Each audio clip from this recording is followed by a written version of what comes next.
नमस्कार मित्रांनो, स्वागत आहे आपल्या सर्वांचं आपल्या चॅनल महाकरियर मंचमध्ये। आज मी तुमच्यासाठी भगिनी निवेदिता सहकारी बँक, श्री स्वामी सहकारी bank, the Muslim cooperative bank या तिन्ही बँकेची सोबतच जाहिरात घेऊन आलो आहे।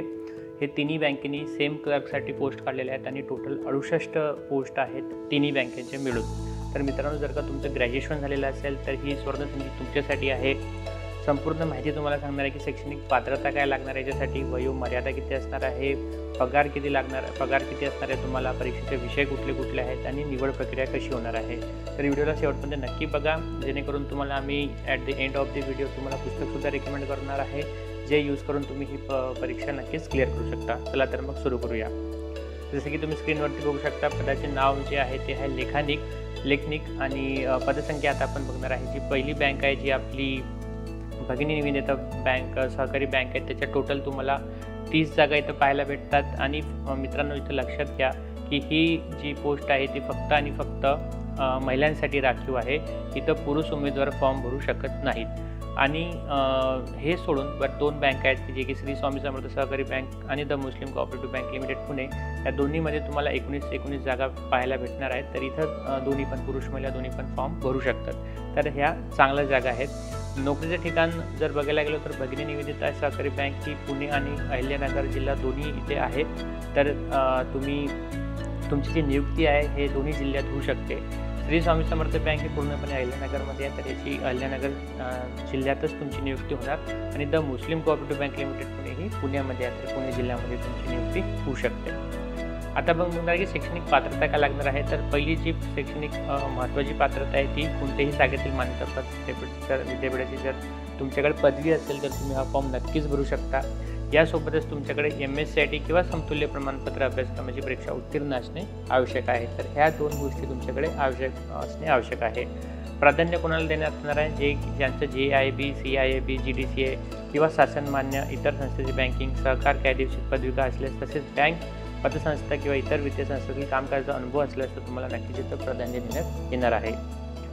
नेक्स्ट आपण बघणार आहे की वयोमर्यादा आणि महत्त्वाचे तारखा कुठल्या तर 31 ऑगस्ट 2025 रोजी तुमचं कमीत कमी वय 22 वर्ष पाहिजे आणि मॅक्झिमम वर्ष तुम्हाला 35 वर्ष असणे आवश्यक आहे। जर का तुम्हाला हा फॉर्म भरायचा असेल तर कुठल्याही प्रकारचं कास्ट कन्सेशन इथं नाही आहे। सगळ्यांना सेम कॅटेगरी इथं सेम वयोमर्यादा आहे सगळ्याच कॅटेगरीसाठी। महत्त्वाच्या तारखा, भगिनी निवेदिता सहकारी बँकेची जी लास्ट डेट आहे ती 7 ऑक्टोबर 2025 पर्यंत आहे। श्री स्वामी समर्थ सहकारी बँक लिमिटेड जी आहे त्याची 5 ऑक्टोबर 2025 पर्यंत आहे। आणि the Muslim cooperative bank limited Pune जी आहे ती 25 सप्टेंबर 2025 पर्यंत आहे। तर मित्रांनो, ही डेट्स तुम्ही लक्षात ठेवा आणि या डेट्सच्या आतच तुम्हाला हा फॉर्म भरायचा आहे। नेक्स्ट आपण बघणार आहे की फॉर्म कुठे भरायचा आहे। तर मित्रांनो, जे स्क्रीनवरती तुम्हाला दिसतंय ते त्या URL वरती तुम्हाला जायचं आहे। हे पुणे बँक असोसिएशनची URL आहे। तिथे गेल्यानंतर तुम्हाला ही वेबसाईट ओपन होणार आणि लेफ्ट हँड साईडला तुम्हाला दिसतंय की भगिनी निवेदिता सहकारी बँक, श्री स्वामी समर्थ सहकारी बँक आणि द मुस्लिम कोऑपरेटिव्ह बँक हे तिन्ही लिंक्स तुम्हाला इथे दिसतात। या लिंक्सवरती क्लिक करायचं आहे। या लिंकवरती क्लिक केलं की याच वेब पेजवरती शेवटी तुम्हाला ऑप्शन येणार क्लिक हिअरचं। क्लिक हिअरवरती क्लिक केल्यानंतर तुम्हाला एक गुगल फॉर्म ओपन होणार आहे।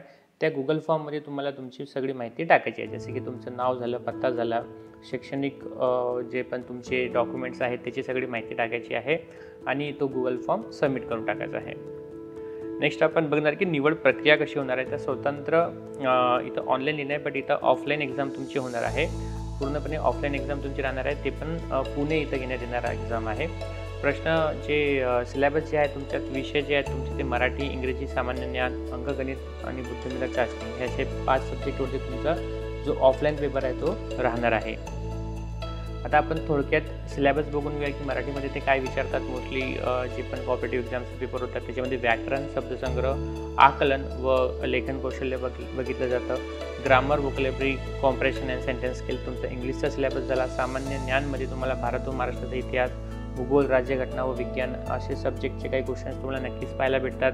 करंट अफेअरमध्ये तुमचं जे नॅशनल, इंटरनॅशनल घटना घडत आहेत करंटली त्याच्या संदर्भात तुम्हाला क्वेश्चन्स पाहायला भेटतात। शासनाच्या योजना, पुरस्कार व क्रीडा या संदर्भात तुम्हाला मॅक्झिमम क्वेश्चन्स पाहायला भेटतात। अंकगणितमध्ये तुमची टक्केवारी, अनुपात, प्रॉफिट अँड लॉस, व्याज, क्षेत्रपट व वेग अंतर या संदर्भात तुम्हाला क्वेश्चन्स पाहायला भेटतात। आणि बुद्धिमत्ता रिझनिंगमध्ये शृंखला, कोडिंग, ब्लड रिलेशन, पझल व कोडिंग डिकोडिंग यासारखे जे क्वेश्चन्स आहेत तुम्हाला तुमच्या क्वेश्चन पेपरमध्ये पाहायला भेटतात. तर मित्रांनो लक्षात घ्या, हे पूर्णपणे ऑफलाईन एक्झाम राहणार आहे आणि त्याचे जे डेट वगैरे आहे ते तुम्हाला नक्कीच तुमच्या ईमेलवरती ते कळवतील.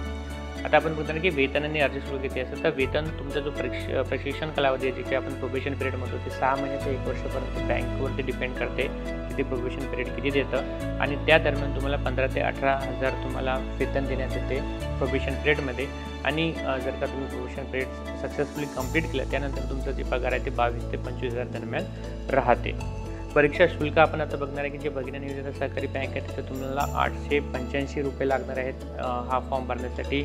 स्वामी समर्थ बँकमध्ये 726 रुपये लागणार आहेत आणि the Muslim cooperative bank limited पुण्यामध्ये 1192 रुपये तुम्हाला भरावं लागणार आहे हा फॉर्म भरण्यासाठी.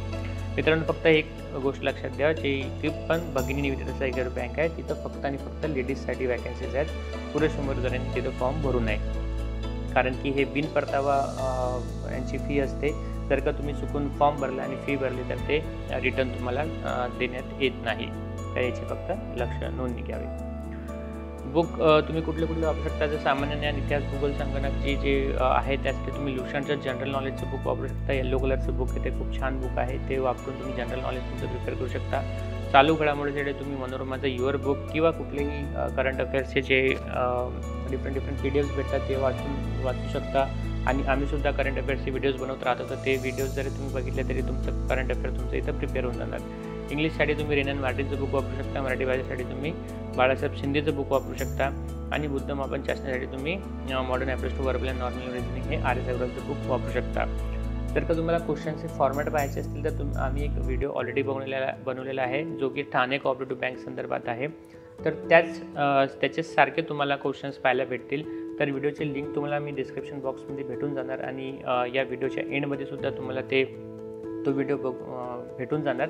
तो व्हिडिओ बघा, त्यात तुम्हाला फॉर्मॅट लक्षात येऊन जाणार की तुम्हाला मराठीचे क्वेश्चन्स कुठले येतात, इंग्लिशचे क्वेश्चन्स कुठले येतात आणि रिझनिंग आणि मॅथ्सचे कुठले येतात. तर मित्रांनो ही सगळी माहिती होती या तिन्ही बँकेबद्दल. जर माहिती आवडली असेल तर व्हिडिओला लाईक करा, शेअर करा आणि आमच्या चॅनलला सबस्क्राईब करायला विसरू नका. धन्यवाद.